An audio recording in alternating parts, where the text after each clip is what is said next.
Hey all you happy commentary loving people, and welcome back to the Twilight Princess playthrough. Today we're going to be walking and talking our way through the second dungeon of the game, the Goron Mines, and I gotta be honest, this one probably my favourite dungeon in the game, either favourite or top 3.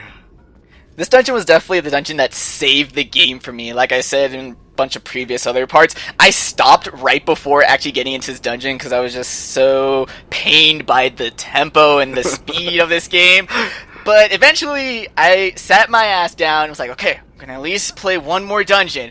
And holy shit, Goron Mines just completely changed my mind about the entire game. Well, just before you go on about the many reasons you like it so much, for me, it was like they combined Dodongo's Cavern from Ocarina with kind of like the mechanical, almost mechanical style of the Fire Temple, and you get the best of both with not many of their weaknesses.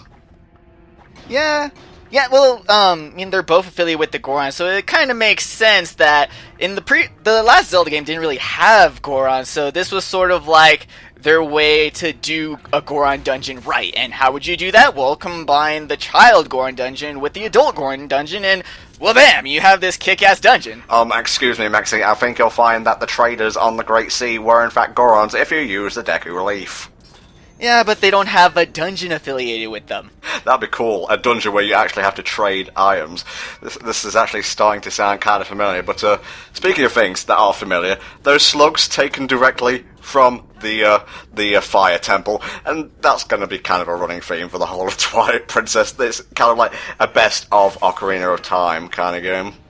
Yeah, except they made them more pathetic. At least the other ones, they could pounce on you. These ones, they're just like actual slugs. They just slither around, and they're pretty pathetic. Yes, you will take damage if you touch them, as N-Top64 of the past found out and had to do a retake, because Lord knows you can't have a hit in a Twilight Princess playthrough. What honestly made you think you could touch the slug that's on fire without taking damage? I didn't mean to, alright? It was collision damage. Get off my back. I thought you were experimenting with this, like, I bet I could touch this slug without taking damage. Oh, nope, fire hurts. Oh no, fire hot. The Midna will help.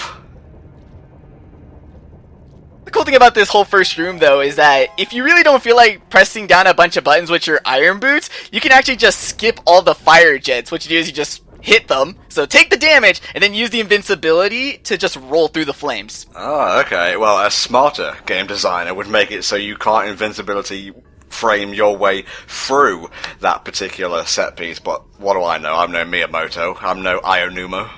Well, it's not like your entire roll is a free game. It's only on certain parts of your roll. If you actually roll too late, you'll get your invincibility frames back when you're in the jet, and it'll just push you into the lava. So there's a pretty gruesome consequence for it.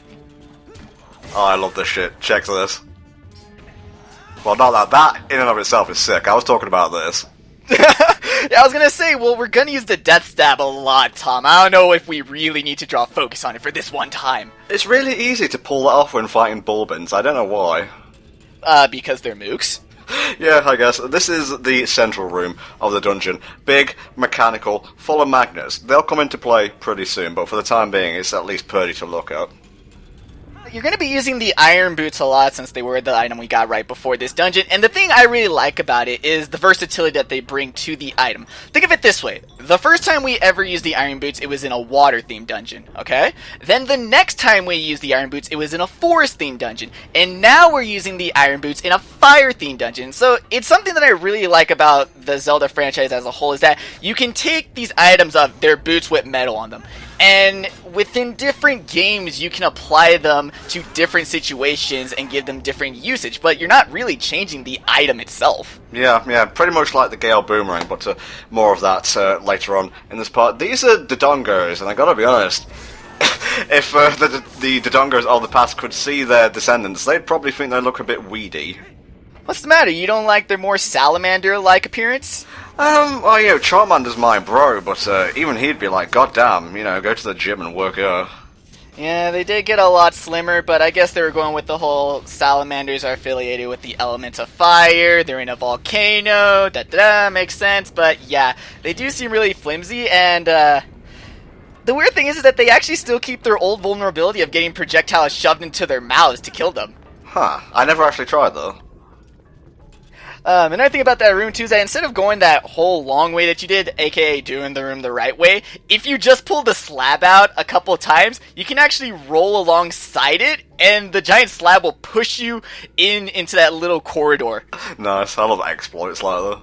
Yeah, but it's only in the GameCube version, so point for that version. Yeah, check it.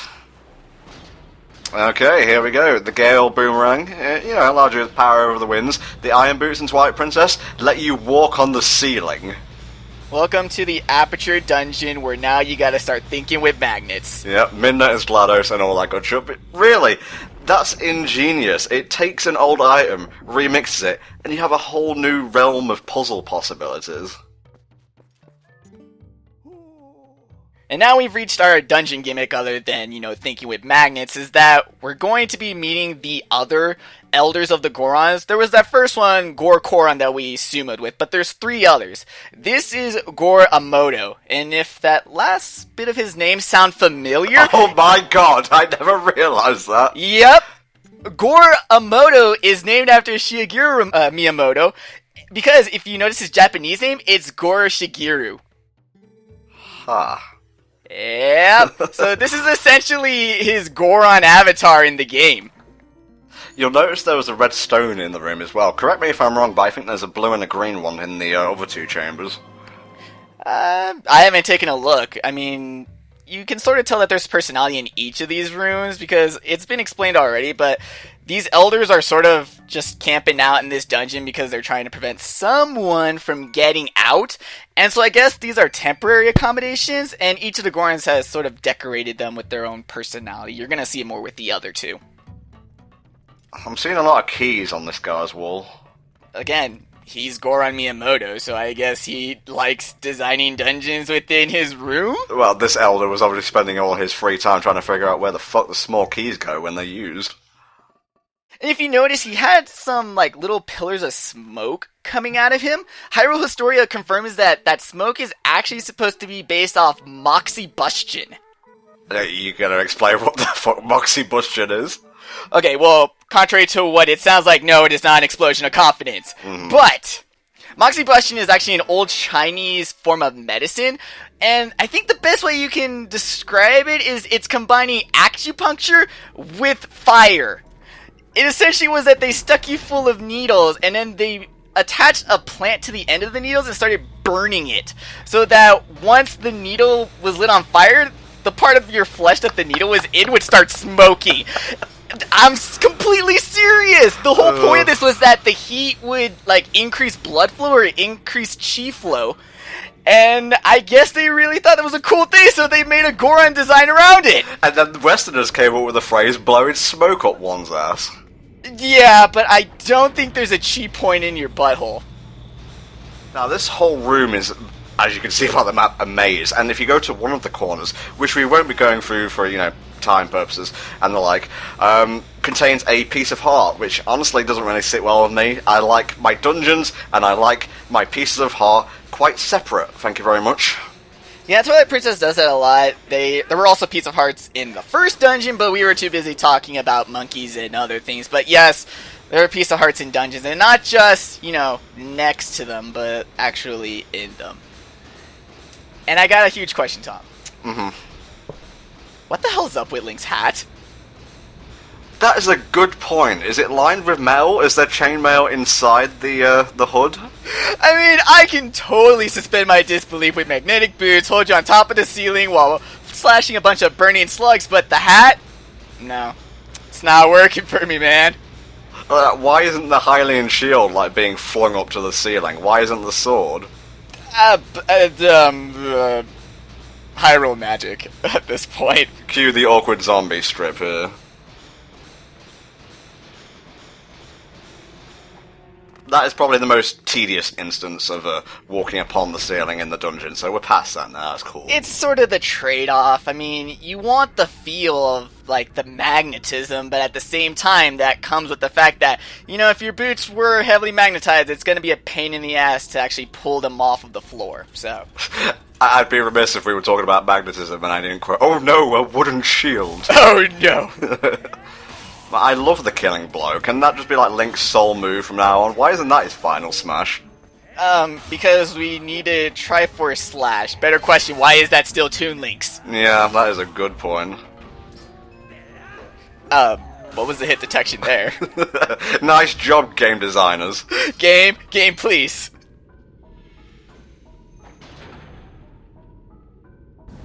Alright, so this is probably one of the most advanced feats of technology in all of Hyrule. Like, I mean, magnets I can totally believe, but they have an operating crane. What the hell? Not just that, but automatically operated. Why aren't the Gorons just conquering everyone else? God knows, mate, they are a very reclusive lot. I mean, you could just picture the Hyrulean army trying to invade the Gorons. It's like, activate the magnets. And then everyone is fucked. I want to do the killing blow on a keys. Is that too much to ask? Aerial enemies, dude. Gotta have some kind of rules. There's gotta be some sort of balance. Now, correct me if I'm wrong. I think that's like the second time I've said this now. Fuck it, ain't no time for a retake. You can actually get back to the centre of this place via the same method of transportation. So if you want a little bit of a shortcut, if you need to turn off the game, you can just get back to here. Pretty simple. Like a red or a blue portal, really. Then, or you could use Chicken Man. I mean, we got one of those too. But yeah, the cranes have more than just point A and point B. I think one of the cranes has about 3 stops that you can get off of. So that's cool. Can you tell I like turn off the game in between recording bits of footage? No, that's what editing's for, man.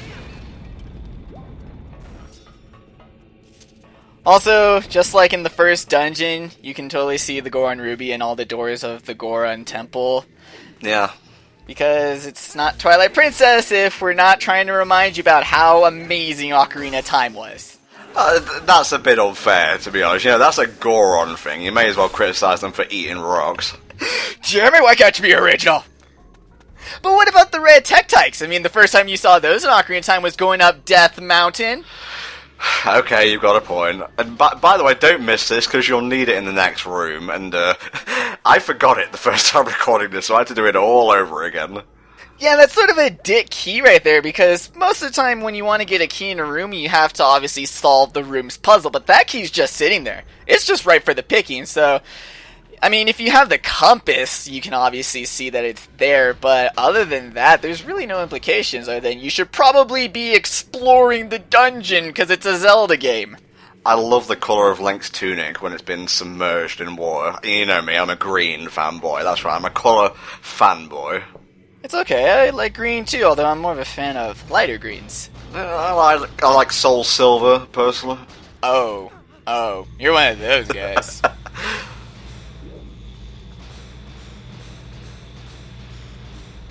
It's also really weird that there's water in a molten magma mine thing. Like, I'm not even quite sure we're in, like, the bed of the volcano, but just the fact that there's water here that's not completely evaporated, it's so weird. Yeah, and it's weird because a different type of enemy pops up here later on, so they must have been hiding or something. I don't know, I think we're looking a bit too far into this, honestly. I mean, super magnets with gravity-defying properties. Again, super believable, but my mind is being fucked by the physics of this game. It's like it's fantasy or something. Yeah, I really like that jump, and it's so aperture science. This whole dungeon is just all about playing with science, and it's awesome. I want Russell to be voiced by the guy who played Cave Johnson, whose name has just completely escaped me right now. I would prefer Russell to be voiced by Wheatley. Yeah, okay, I'm just gonna try and get that image out of my mind. You've already got one British guy, why do you need 2? Yeah, true. I can only handle 1. That's because you're not fucking Wheatley, Tom. Get over it. Oh, no. I would prefer to do commentary with Wheatley. Well... Don't take it personally, Tom. I still love you! Okay, now I gotta ask, Link must have some severe upper body strength to be able to, like, keep himself facing forward and not, like, bending over backwards when walking up walls. He did sumo wrestle a mayor and a Goron. I think Link lifts. Yeah, true. I actually had to replay that section when I was coming to record the footage for this dungeon, and I did it, like, straight away. It was crazy, and actually a bit insulting, if you go back and watch the previous part. Well, it's just glad that you got into that rhythm. Zelda games tend to do that. You know, your first dungeon, you're still getting used to everything. You're so rusty. Even if you've played a million Zelda games, which there are, your first dungeon is always going to be rusty. But once you get your rhythm, then the game's pretty good. Those were BMOS back there, by the way. We'll be seeing them a bit more up close and personal later on, but they changed drastically. Yeah, well, they've changed a lot in a lot of the series. Ocarina of Time gave them that sort of, like, mouth-looking thing, and then Wind Waker, they had a tether. They look like anglerfishes, and now they're just giant cubes. This I remember quite vividly from the original E3 demo, actually. I honestly don't remember a lot of the E3 demos, but I do know that a lot of people were really excited about this sort of ducking cover section. And honestly, all this reminds me of is Resident Evil 4. Yes, a little bit, yeah. Again, with the keys that are just sitting there. Yeah. You really should get the compass for this dungeon. But that kind of goes without saying if it's your first time going through the game. But yeah, there's a lot of rooms where it's not just solve my puzzle, get my key. It's just, you should be looking for this anyways, kid. I think we're actually approaching the mini-boss right about now. There's a way to skip this room entirely, but it kind of involves using that boomerang long jump I was talking about, because the platform you're supposed to get to is over to your left, and you can just jump to it. But we are playing the Wii version, and this is not a speedrun, so we're just gonna be going the casual way. Do I detect a hint of condescension in your voice, Mr. Bass Monkey? Not really. It's not like I can pull off any of the Twilight Princess tricks. I just know about them. Damn right you can't.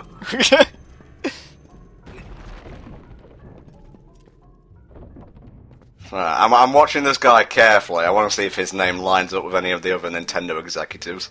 It doesn't. The only one is a Moto, unfortunately.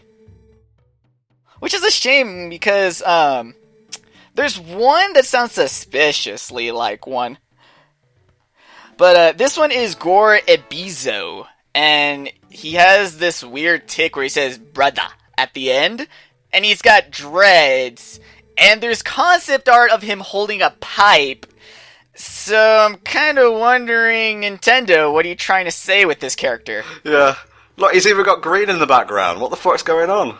Oh, snap. He's actually one of the only Goron Elders that actually looks like an Elder from a previous game. Doesn't he kind of look like the Goron Elder from Majora's Mask? Yes, actually, that's a good point. He's a lot more hunchback than the other two. It gives him that weird appearance. The Goron Elder in Majora's Mask freaked me the fuck out the first time. He was more rock than beast, I'd say. Yeah, and it always confused me on, who exactly was his kid. When I first played the game, I really thought Darunia was his kid. And it's like, wait, no, the baby's your kid? Okay. Damn, that guy stayed pimping, like, well into his hundreds.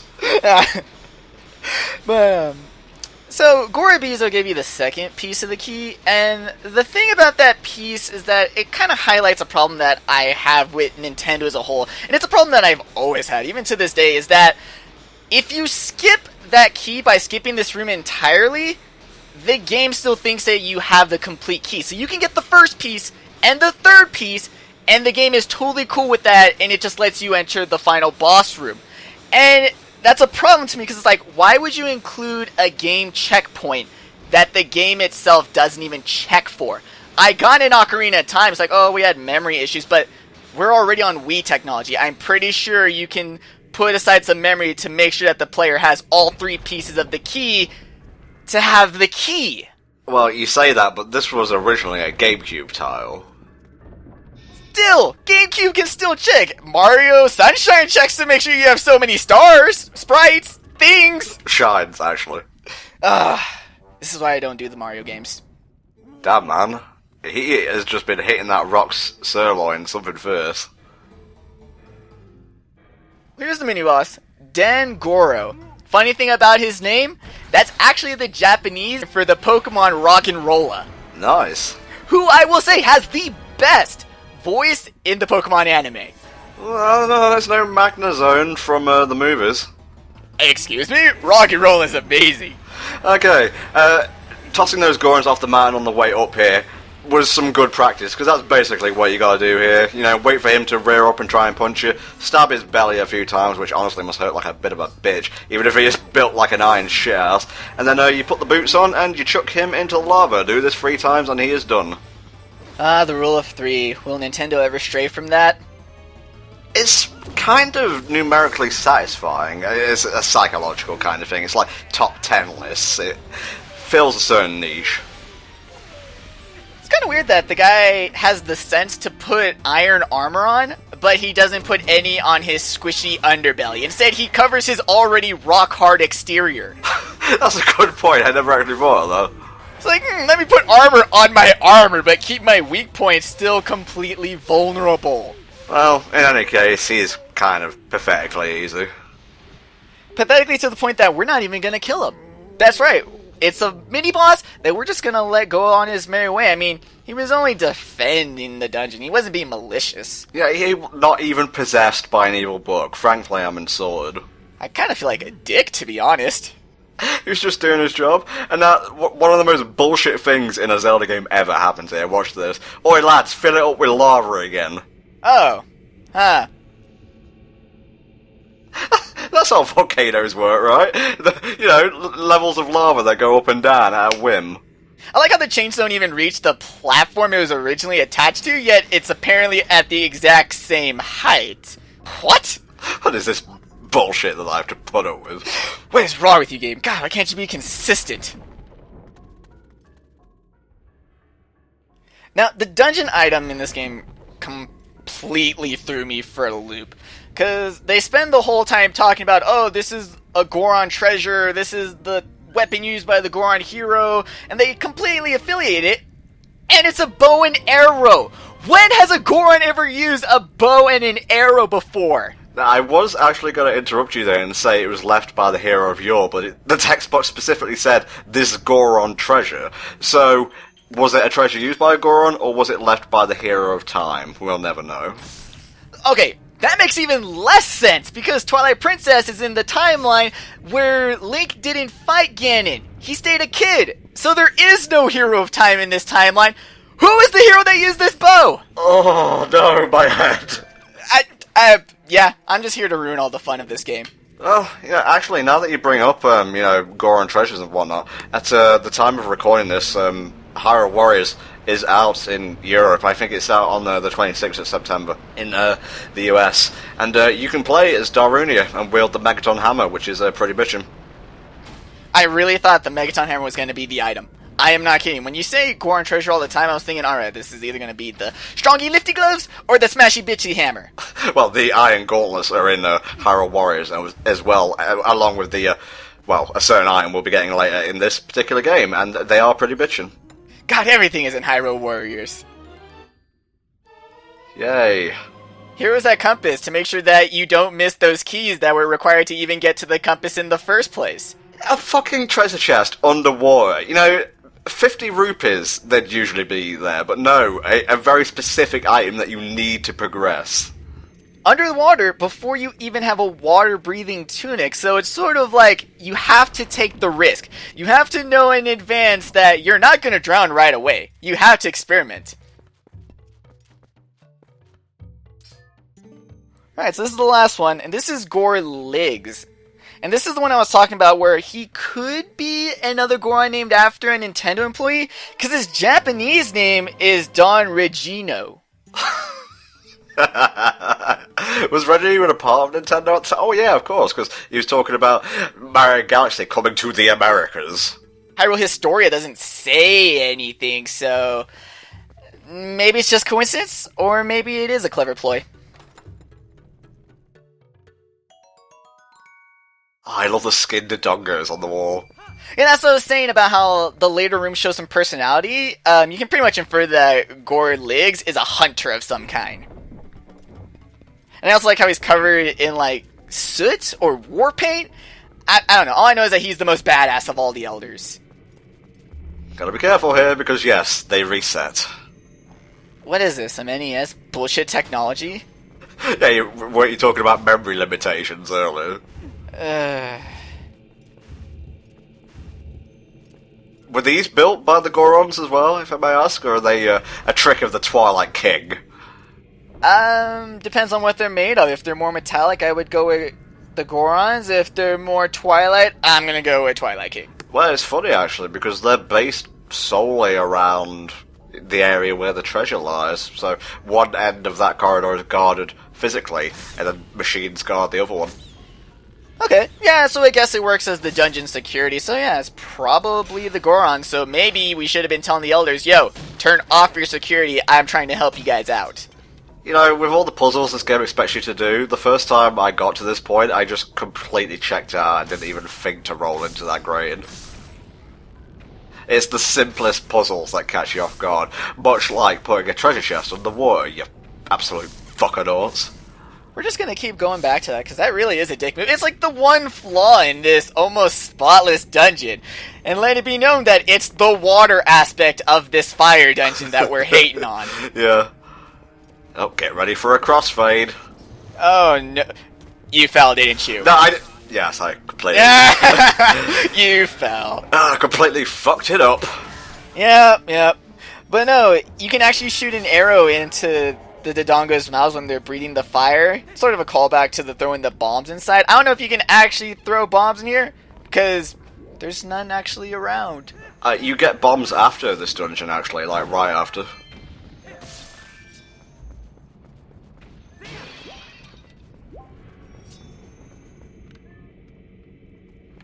Oh yes, time for a bit more walking on the ceiling.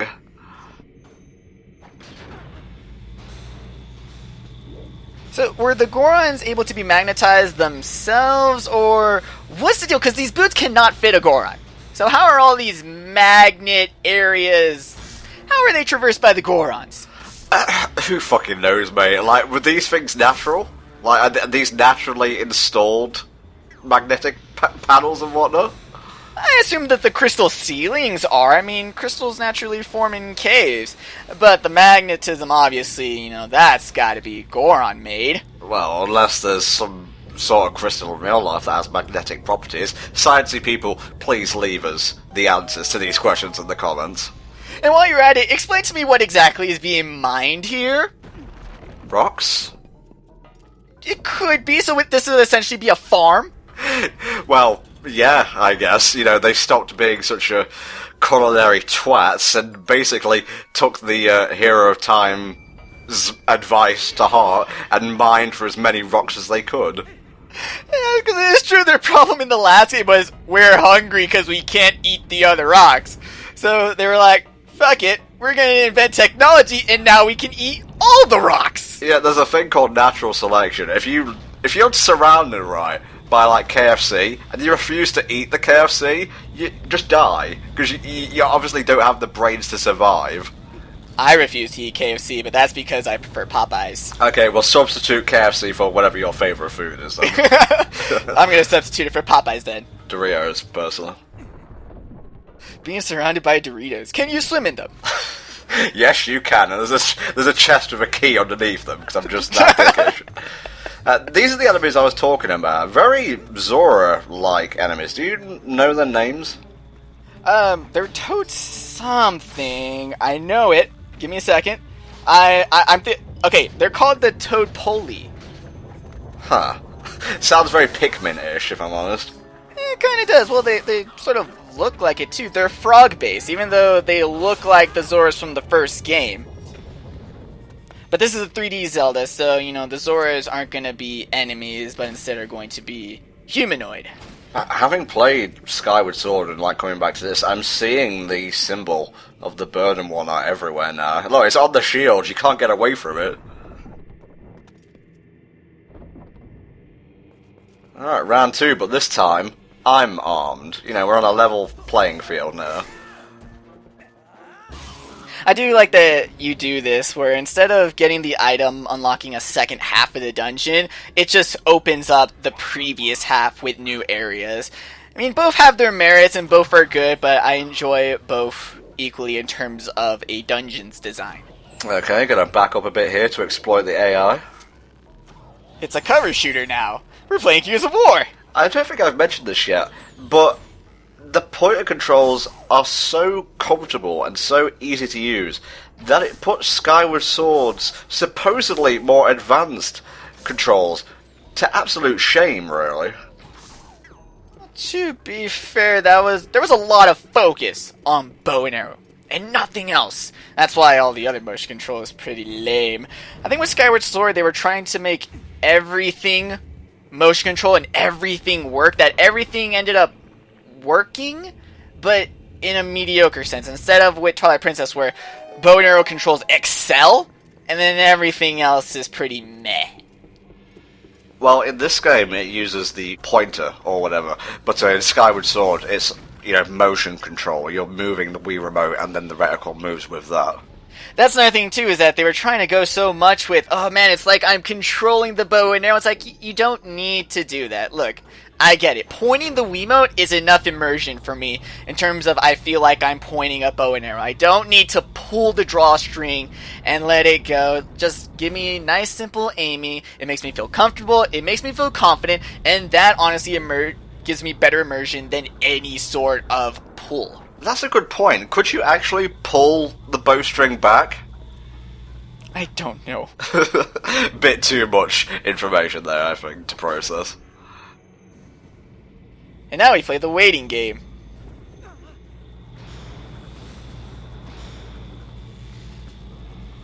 The hat! It works! No, I do apologise, because this is where my sense of orientation just went right out the window, and I had no idea what was going on. It even blows side to side! Hell yeah. That is kind of cool how you have to aim upside down, and possibly even while moving. I know it's really weird, and it's disorienting, but to me, I think it's like a true challenge. It's kind of cool. Well, I don't know about you, but that giant purple thing looks pretty important. I guess we're right next to the boss arena. No, I don't think so. I think you're reading into this way too much, Tom. Yeah, let's just put the iron boots on. Give it an added level of challenge, because as we all know, Twilight Princess is casual too. Wouldn't it be hilarious if enemies had knockback, and the only way to cancel it out would be to equip the iron boots to, like, help make your combat more steady? It's not a bad idea, actually. Hey, Nintendo, how's about hiring me? I have a resume. My qualities include breaking your games and playing them very fastly and talking over them. PS Pro Strats, yes. Funny thing about the games too is that they're completely modeled. Like, the latch and the metal bit that the rope is attached to, it's a separate model than the door. So you can actually walk on that and actually kind of slip behind these doors. It's like walking backwards on the drawbridge in Ocarina of Time and getting treasure. I still don't know how that works exactly. Well, to be fair, that drawbridge works on quantum mechanics. Yeah, I think we actually covered that in the OOT playthrough. Oh, absolutely. I refer to it as Schrodinger's drawbridge. Yeah, I got it the third time. You're already full, Tom. No more hearts are needed. Oh, I'm looking for a fairy, alright. Well, it's right there on the screen. Look, that's a pointer, it doesn't cam. I wish you could just use it. It's like, pointer, I need you. Shit, now I can't use the bow and arrow. Fuck, game over, Return of Ganon. I think that'd be a pretty good mechanic. You could sacrifice accuracy for health. yeah, I guess. Now, what's the best way to end a really cool dungeon? A really cool boss. And this guy, apart from the difficulty level, I'd say he achieves that quality, at least for me. He's actually the first boss that was shown off in Twilight Princess. Mm-hmm. I like how they kind of gave him a pig mask. Sort of like, hey, you guys remember that one dude in all the other Zelda games that was the final boss and part pig? Well, he's not him, but he's pretty cool. He's fucking pissed, though, is what he is. Well, he's chained up. And he's, like, covered in shadow. That can't be comfortable. I assume that's itchy. How did they shackle this guy again? The four elders kicked his ass and shackled him up? That's bullshit. We never get to see the good stuff in Zelda.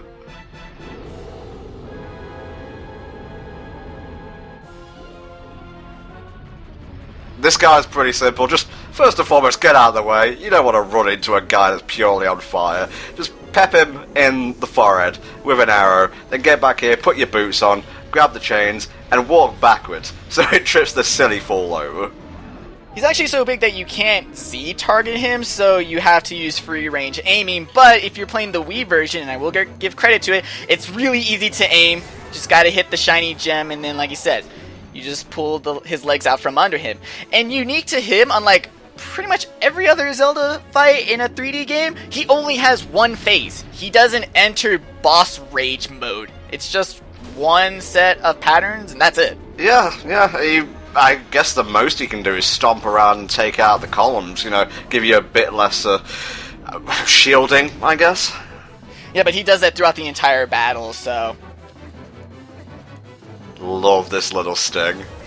Everyone loves the sting. That's what everyone talks about when they talk about Twilight Princess. Like, hey, you know Twilight Princess? Oh, you mean that game with the sting? Yeah. Yeah, I remember, I guess, the main theme, the main menu theme. I remember the sting, and also the kind of western thing that we'll be seeing later in the game. I don't know what happened here. Just a few bum shots, really. Here I was, impressed at your Wii pointing aiming.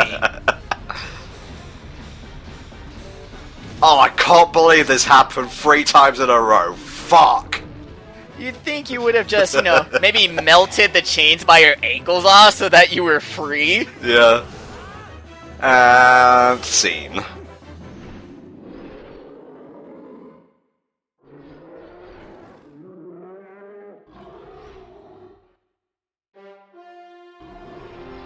Oh, turn that music off. I'm embarrassed enough as it is.